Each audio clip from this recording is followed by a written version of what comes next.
to rebuild our value system. Obodo nwere ihe a na-eji amara ha good thing. If you mention it as na-ejiri ihe amara obodo dị ọcha. Naturally, ama that an Igbo man is not a lazy person. Ama an Igbo man is an industrious person. Now, when we build certain value system in Igbo land, when we touch the ideology, it will bring the social consciousness that Ibro onye Igbo na ị ga-ezu ori. Ibro nwaanyị onye Igbo ị ga-agba akwụna. You will not join her lottery. If any person want to lure you into her lottery, say no, we don't do it. It's a taboo. If any person is discussing for you to go and say no, Igbo people are industrious people. We stay under the sun, under the rain to bring food on the table.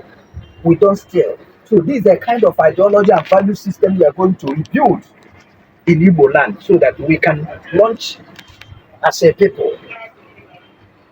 Now, because when we touch the economic aspects, like there is a campaign we are about launching in Igbo, it's campaign against idleness. We want every Igbo child, either you are in school or you are learning work. Now, the issue of counterpart for federal and state, and it has been on a primary school, free education, and about the super.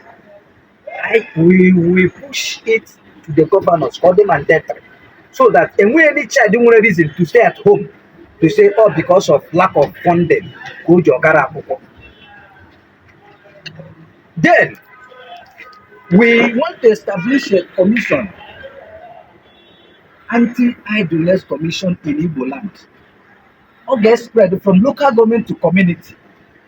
We want to identify every average Igbo youth that in a school, secondary school, you get more scale so that you can feed yourself without looking at anybody. By the time we do this, Oshi will not be part of Ndi. Halotri will not be part of Ndi. So these are the ideas I want to institute in Igbo land. Politically, we are going to train our youth on issue of leadership, sound leadership, selfless leadership,